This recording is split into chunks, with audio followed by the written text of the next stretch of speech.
Hello everyone, Jai Shri Krishna. Once again, welcome to all of you guys. Chapter running में है अभी 3D. 3D के अंदर direction ratio और direction cosine को समझने के बाद हमने स्टार्ट किया लाइन. इस चैप्टर में एक्चुअली दो पार्ट्स हमें डिस्कस करने हैं. One is line, other is plane. Line में हमने डिस्कस किया equation of line, vector and Cartesian form, intersection of line, angle between lines and parametric coordinates of a line और उसी पे बेस्ड कुछ और टॉपिक. आज इस लेक्चर के साथ ही लाइन का पोर्शन कंप्लीट हो जाएगा और आज हमें डिस्कस करना है about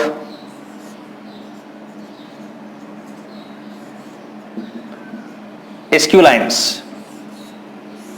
skew lines class 12th से पहले क्लास 11, 10 और प्रीवियस क्लासेस के अंदर टीचर्स हमें ये सिखाते हैं और हम ये समझते हैं कि लाइन पैरेलल पॉसिबल है और intersect.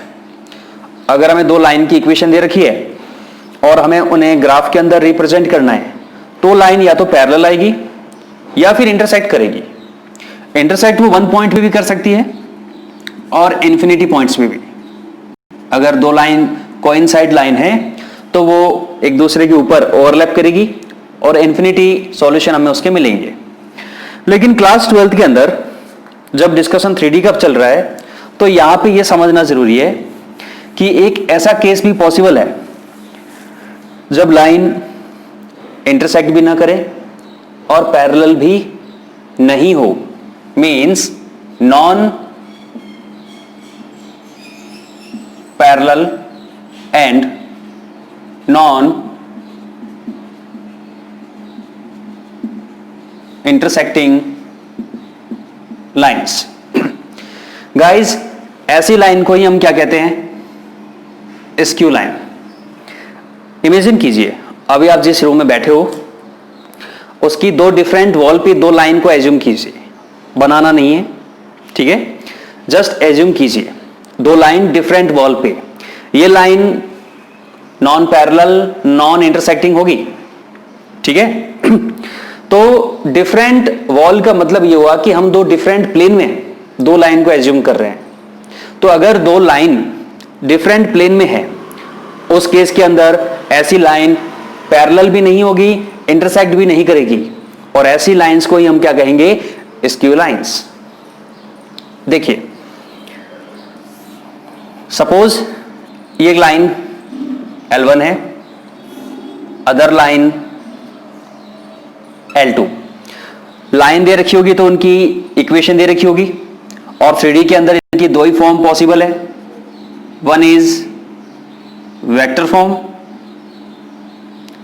Something A1 vector plus lambda B1 vector and A2 vector plus mu B2 vector.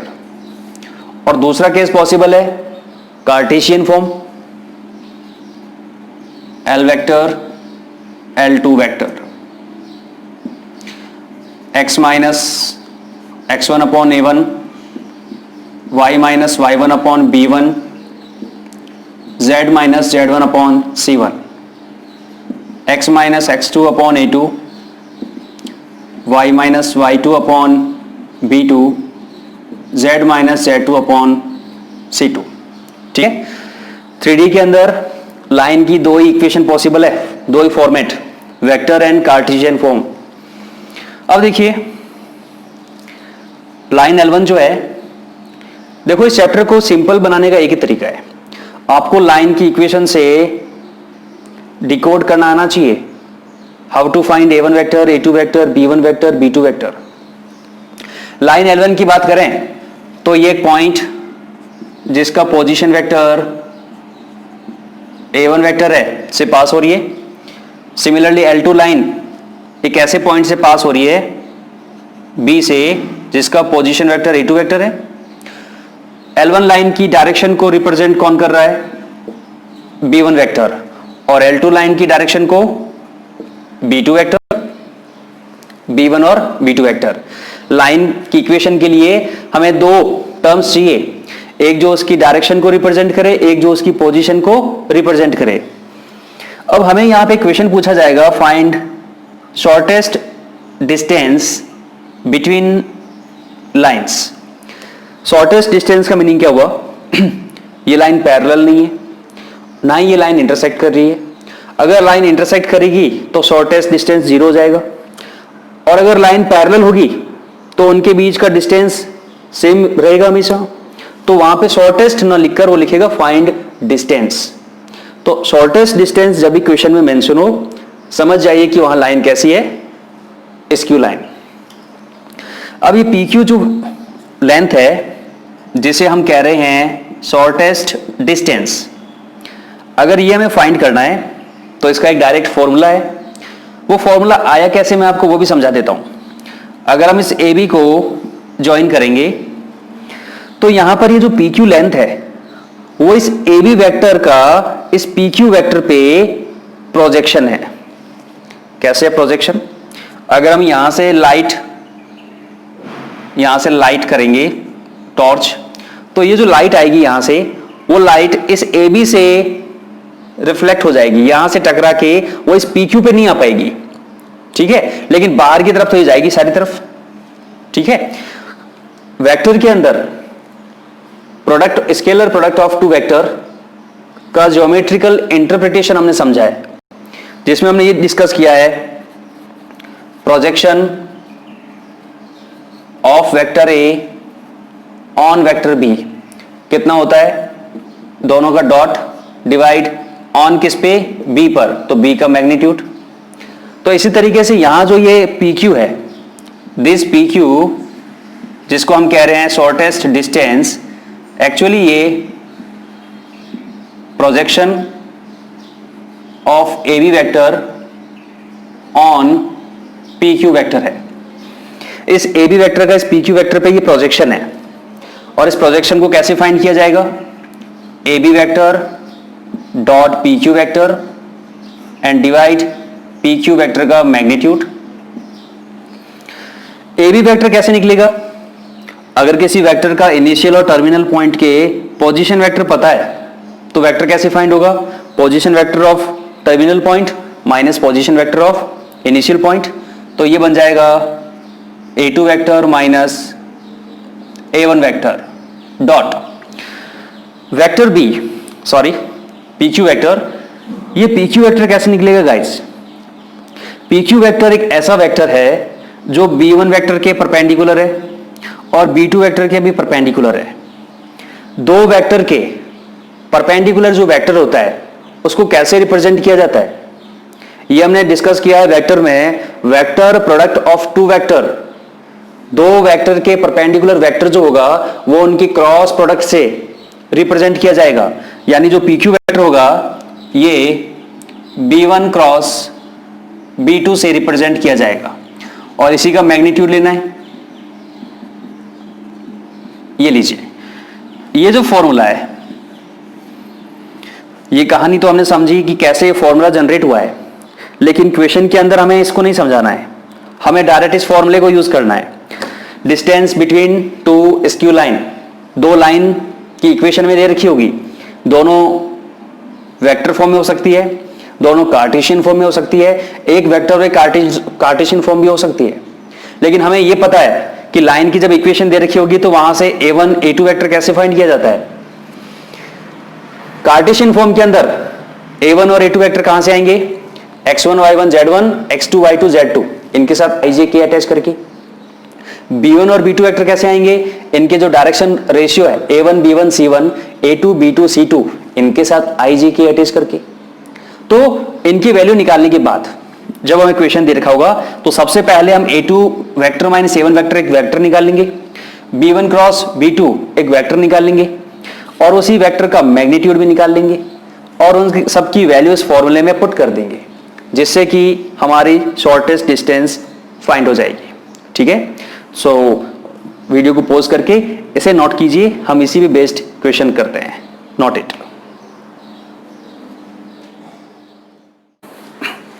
Yes, question देखिए guys, find shortest distance between the line L1 and L2। दो लाइन के बीच में हमें shortest distance find करना है। Shortest distance means ये line skew line है, because अगर ये पैरेलल होती तो क्वेश्चन आता find distance between the lines, और अगर ये इंटरसेक्टिंग लाइन होती उस केस में इनके बीच का डिस्टेंस 0 होता। तो अभी लाइन से फॉर्मूला हमें पता है, shortest distance equal to mod A2 minus A1 dot B1 cross B2 divide B1 cross B2 का मोड। L1 और L2 लाइन से हमें A1 vector, A2 vector, B1 vector, B2 vector की वैल्यू को फाइंड करना है। देखिए हियर A1 वेक्टर एक इंपॉर्टेंट थिंग्स को आप ध्यान रखोगे, जब भी हमें कार्टेशियन फॉर्म में लाइन का इक्वेशन दे रखा हो, सबसे पहले ये चेक कीजिए कि x, y और z के जो कोफिशिएंट है वो यूनिट है या नहीं है।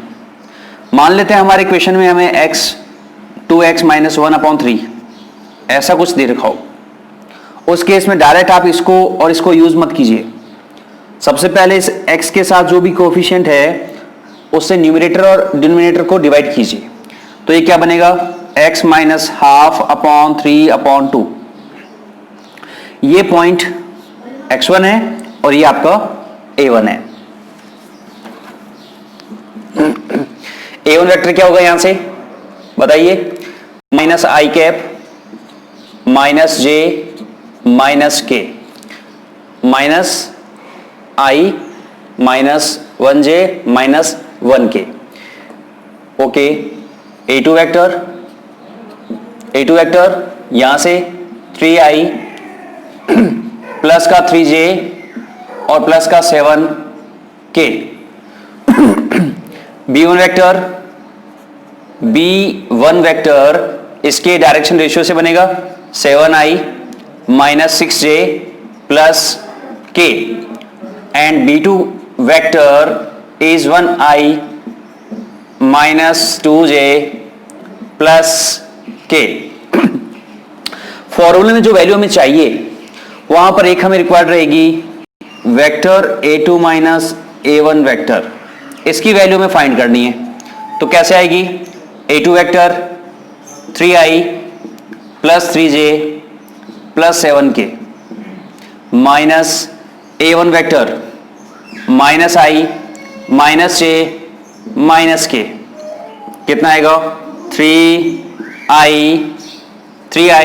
Plus i 4i 3j plus j plus 4j 7 plus 1 8k।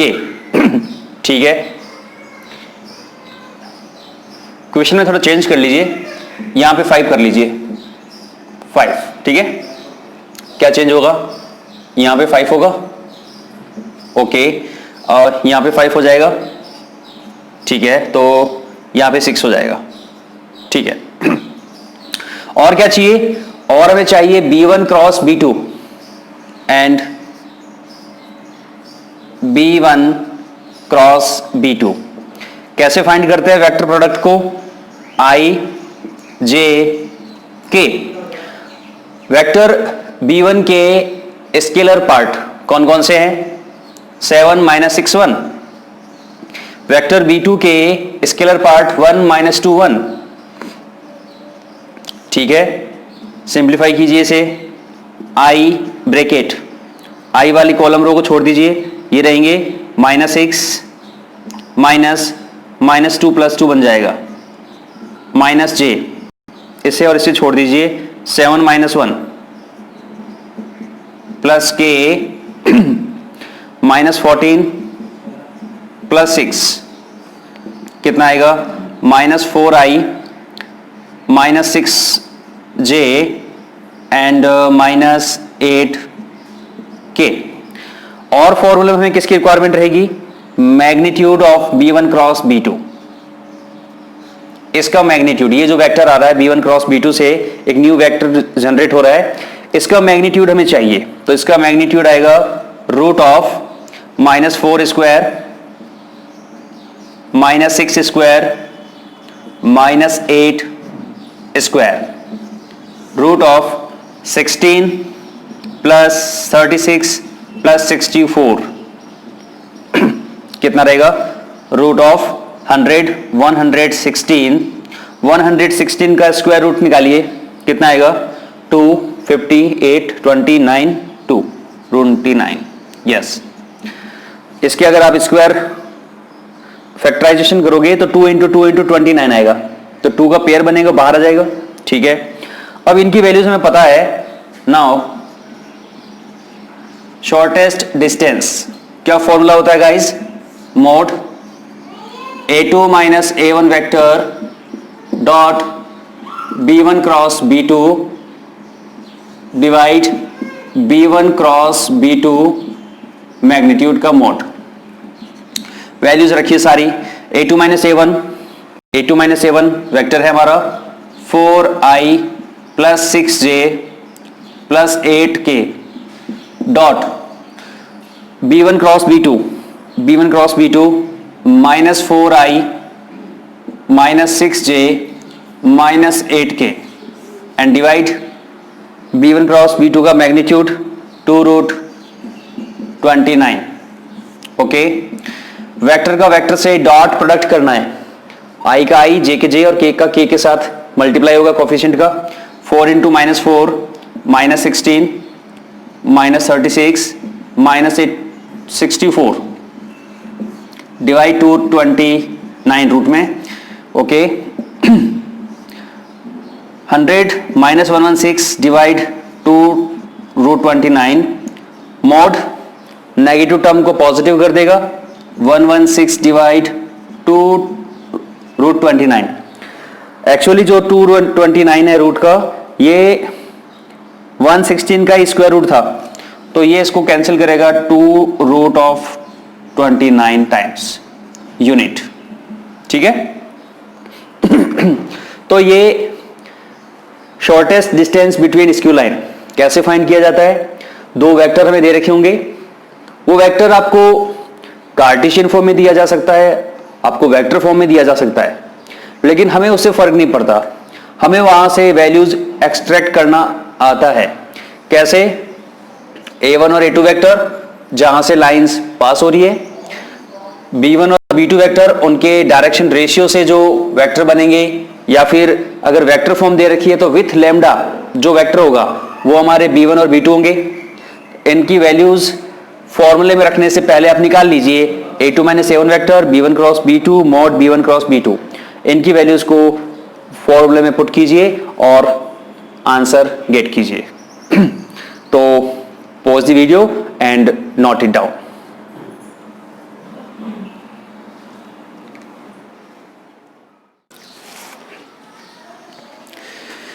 इस क्वेश्चन को देखिए guys. Find distance between line and line. यहां पर आपको शॉर्टेस्ट डिस्टेंस नहीं कहा है, फाइंड डिस्टेंस बिटवीन लाइंस। और अगर इन लाइन के लिए इनकी डायरेक्शन को हम देखेंगे, डायरेक्शन वेक्टर को -i plus i minus j plus k plus i minus j plus k, यानी इन दोनों लाइन की जो डायरेक्शन वो कैसी है? सेम है। और जिन लाइन की डायरेक्शन सेम होती है ऐसी लाइन क्या हो जाती है? पैरेलल। ठीक है, यानी यहां पर ये लाइन जो है स्क्यू लाइन नहीं है। स्क्यू लाइन के क्वेश्चन के अंदर आपको शॉर्टेस्ट डिस्टेंस दे रखा होगा, साथ ही उनकी जो डायरेक्शन है वो दोनों डिफरेंट होगी। लेकिन पैरेलल लाइन के लिए उनकी जो डायरेक्शन है वो सेम और प्रोपोर्शनल होगी। देखिए, एक क्वेश्चन आता है कंडीशन ऑफ कोप्लेनरिटी की।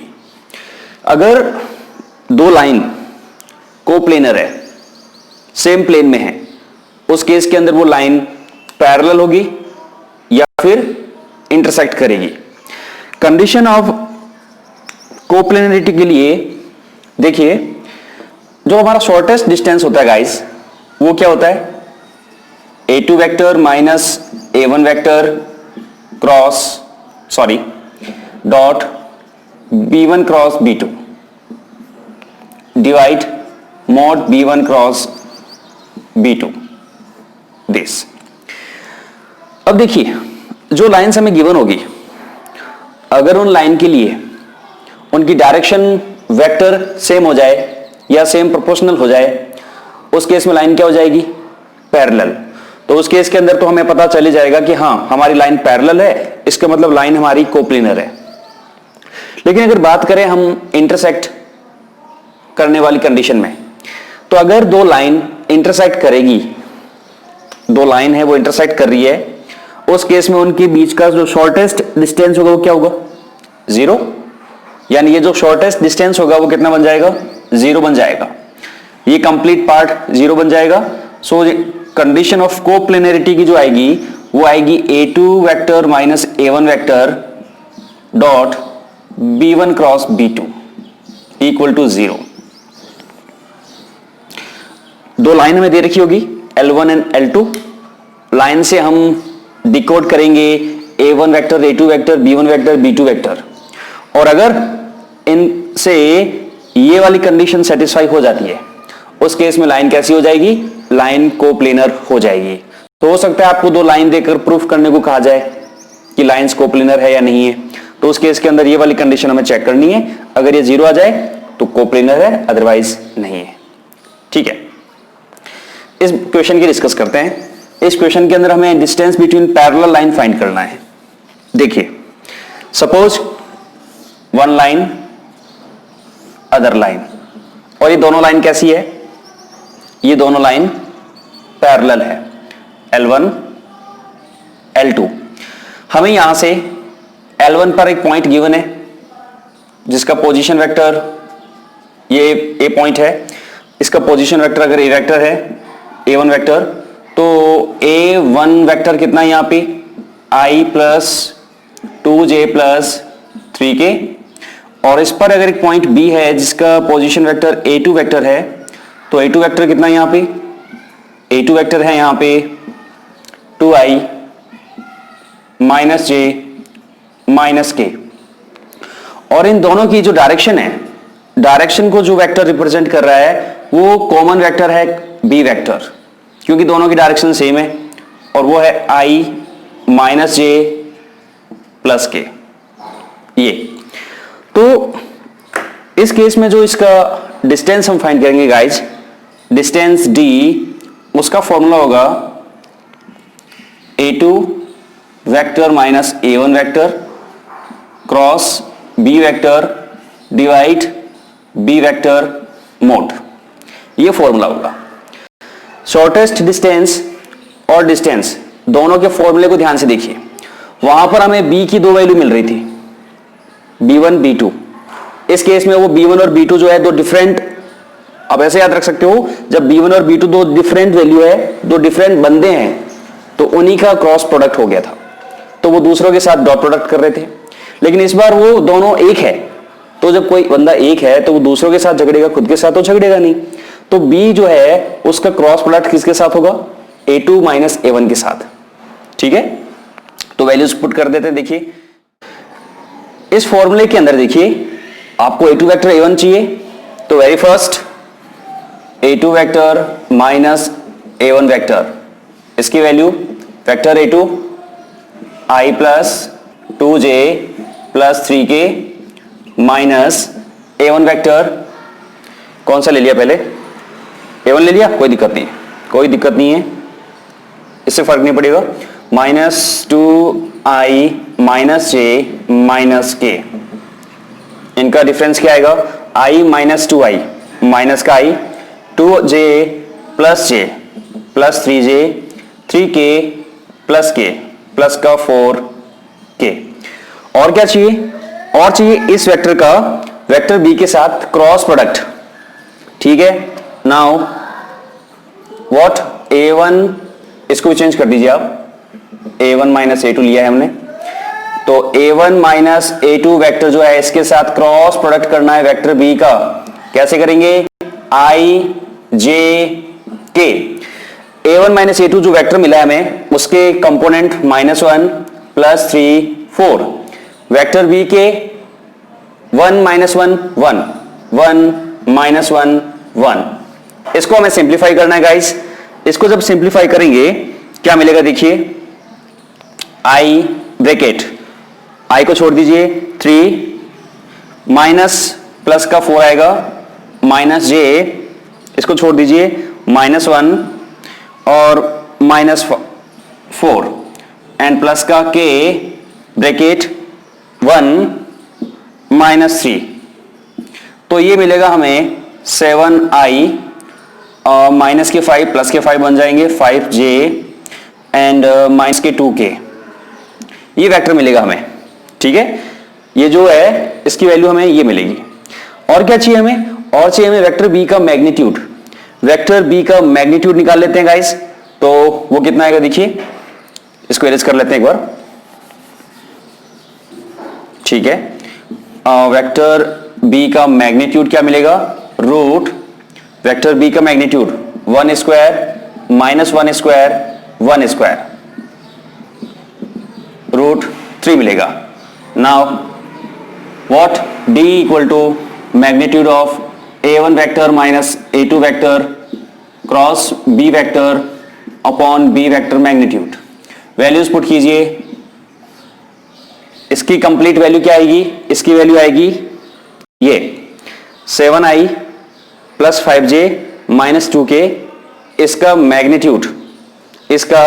मैग्नीट्यूड लेना है तो पहले इसको लिख देते हैं एक बार, 7i प्लस का 5j minus 2k divide magnitude root 3 whole magnitude.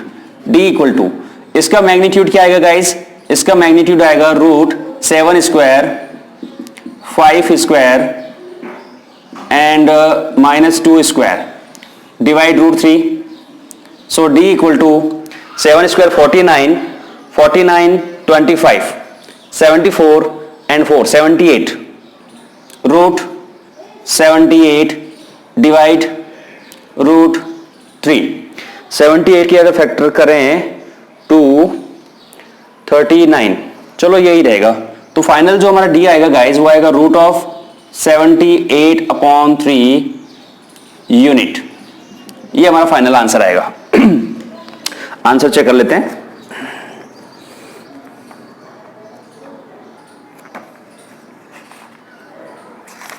तो इसी टॉपिक के साथ गाइस हमारा एक पार्ट जो था वो कंप्लीट हुआ। इसी क्वेश्चन के साथ लाइन से रिलेटेड जो भी कॉन्सेप्ट है वो सारे कंप्लीट होते हैं। लाइन के अंदर हमें क्या डिस्कस करना है? लाइन में हमें डिस्कस करना है very first equation of line. Class 11 और क्लास 12 की लाइंस की इक्वेशन को मिक्स मत कर देना।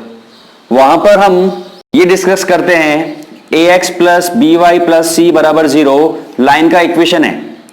बच्चे ही दिमाग लगाते हैं कि ax plus B Y plus C Z plus D equal to 0, ये यहां पर लाइन का इक्वेशन हो जाएगा, जो गलत है।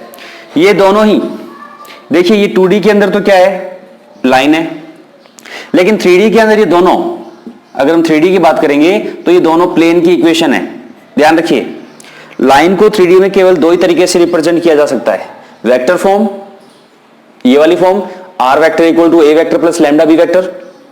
ठीक है, और यहां से क्या डिकोड कर सकते हैं कि ये वो पॉइंट है जहां से लाइन पास हो रही है और ये इस लाइन की डायरेक्शन को रिप्रेजेंट कर रहा है।